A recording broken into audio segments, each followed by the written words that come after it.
Good morning, everybody, and welcome once again to Arnie's Fantasy World of Sports. We got a lot of Major League Baseball draft information to talk about this morning, and we'll get right to that in just a second. But before we do that, I was reading just a few minutes ago. I always try to read the last-minute things.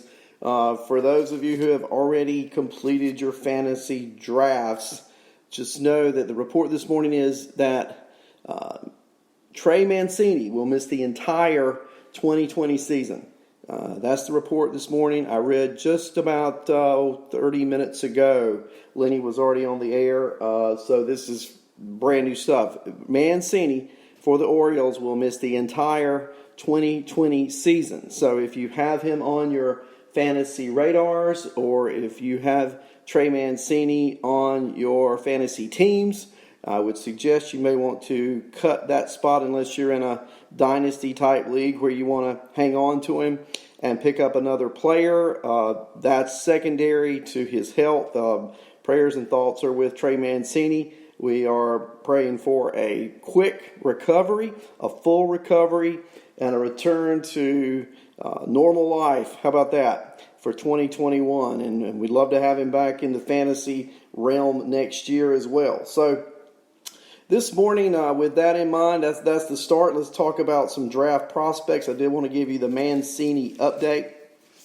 This past summer, not realizing how significant it may have been at the time, but every summer really, the United States puts together a national team comprised primarily of freshman and sophomore players who are basically one season away from entering the Major League Baseball draft. So this past summer, Collegiate National Team USA came through North Carolina, and I spent a few days not only watching them, getting autographs, I guess you'd say scouting them as well, but primarily you had the team comprised of sophomores. I think there were 4 freshmen on the team. And so these sophomores would have been juniors this year, and this would have been their last season entering the Major League Baseball draft. I got to see some of these guys, and I'm going to talk about some of them this morning as I go through the top prospects entering the draft. The first one that I saw was Spencer Torkelson. And Torkelson, he wore number 21 last summer. He's 6'1". He's a right-handed hitter, 220 pounds, out of Petaluma, California. He is an Arizona State Sun Devil, and he is now projected to be the number 1 player in the upcoming draft. And so let's talk a little bit about Torkelson. 20-year-old. He's got scouting report grades, 20 being the lowest, 80 being ultimate elite. And so looking at the hit tool for Spencer Torkelson is a 60. Power tool is a 60. Overall, he's a 60. He was not drafted as a high schooler from Northern California in 2017. But after his first year at Arizona State, it was obvious. And after that, in the Cape Cod League, he was going to be a monster at the bat. He was the number 3 pick in the 2019 draft. He has great eye bat discipline. He's working out at first base, taking some balls at third. I think he's going to be the first pick in the upcoming draft. And if we look at his the news on him, I mean, everything is just nothing but great things about Spencer Torkelson. So look for him to go number 1 or at least in the top 3. Another player coming up, I got to see, he wore number 6 this past summer, Austin Martin. Austin Martin is an outfielder, third baseman. He's 6 feet tall, 170 pounds, out of Jacksonville, Florida.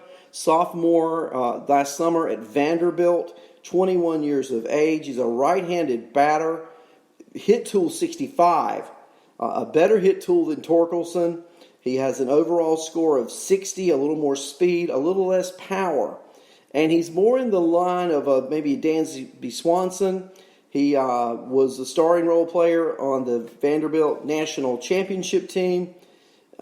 He's 37th round pick by the Indians as a Florida high schooler in 2017, but didn't go then, of course. So he started games at 6 different positions as a freshman while at Vanderbilt. So he's a versatile player. He could be a utility player, but look for him to start. He's got a good stick, okay? He settled in at second base and then led the NCAA in runs and led the Southeastern Conference in hitting with a .392 average. Probably Austin Martin is the best pure hitter in the 2020 draft. He has great barrel potential, makes consistent hard contact, has a short, quick right-handed stroke. He's not a big guy, don't get me wrong. He's not overly physical. He probably doesn't have any more than average power, but his hitting tool allows him to hit into the gaps. He's more of a doubles hitter, if you will. He knows the strike zone, uses the entire field, and has solid speed. So when you have the solid speed, the quick feet, the good hands, the good eye at the bat, scouts were hoping to see him, as I read, at shortstop during the 2020 season, but of course, coronavirus took care of that. So he's a third base, second base prospect, and again, probably the best pure hitter coming up in the 2020 draft. Keep your eye on Austin Martin out of Vanderbilt. Third player I want to talk about, the first pitcher, is Asa Lacy.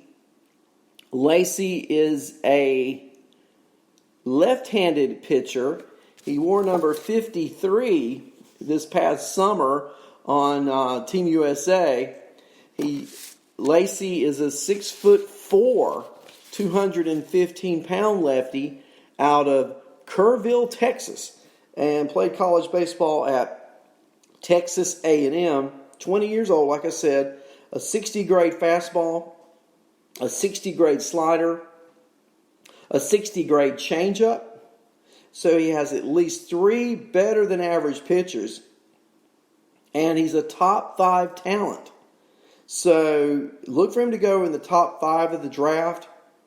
He could be the highest player drafted in Texas A&M Aggie history at the school. Last year, he ranked 3rd in opponent average nationwide, 162. 8th in strikeouts per 9, 13.2. And I saw him pitch this summer with the U.S. collegiate team, and he pitched really well. His fastball will not overwhelm you. It's 87 to 91 in high school, but then it got up to 92 to 97 while in college. So he's increased his fastball speed from high school to college some 5 to 6 miles per hour. Now it sits around the 94 range consistently. He's got, again, the good breaking ball, the slider, which is a hard slider in the low 80s, a 12 to 6 curveball, and a slider which is actually better than his curve. So with all of these arsenal of pitches, I think the thing that you've got to look for with Asa Lacy is his control, but isn't that the case with a lot of young pitchers? He's got plus stuff. He's going to be in the top 5 picks in the draft. I've seen him play. He's an incredible talent. So keep your eye on Asa Lacy. Hope everyone's doing well this morning. We're going through what I think will be top prospects in the upcoming Major League Baseball draft. We've talked about Spencer Torkelson, who I project to go number 1. Austin Martin, who I think is the best pure hitter in the draft. And Asa Lacy, who I think is the top left-handed pitcher. I now want to talk about Emerson Hancock out of Georgia, a Georgia Bulldog, oh yeah, and he is a 20-year-old right-hander. He was drafted in the 38th round in 2017 out of high school. That's number 1132 overall. And isn't it amazing how your standing can go up? And now he's a top 5 pick coming up in the upcoming draft. Fastball, 65 miles an hour, 65 grade, not 65 miles an hour, 65 grade. Changeup, 60, so he's a fastball, changeup, slider pitcher. He was rated as Georgia's best prep prospect coming out of high school, only behind Orioles first-rounder D.L. Hall, but he wanted to attend Georgia, and so that's why he was drafted so late. The pro teams knew he wasn't going to come out. He was going to go to college, and I think he was arguably college baseball's best pitcher over the first half of the 2019 season. Over the first half of last season, he only gave up 8 runs in 10 starts. Then he suffered a lat issue injury. He was out a couple of weeks, and he simply wasn't as dominating as he was when he came back from injury. So he's still on course to become the highest draft pick in Georgia Bulldog history. Who was the highest draft pick in Georgia Bulldog history? Does anybody know? Because I'm going to tell you the guy's name. I'll give you a minute to think about it. I'll come back before I finish up with Hancock. But who? There's your trivia question for today. Tell me the highest draft pick in Georgia Bulldogs baseball history. Okay, we'll go on with Hancock. A lot of expert scouts are comparing Hancock to Casey Mize.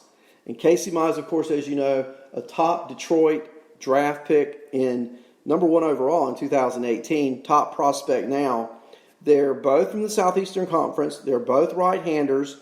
They both pound the strike zone. They both have a deep repertoire of pitches. And both missed sometime during their sophomore seasons. There you go. Hancock's fastball sits between 94 and 97 miles per hour. It can peak as high as 99, or has, and it has what people call life to it. So it appears to be moving. It may rise, it may sink, but there's some movement on that fastball.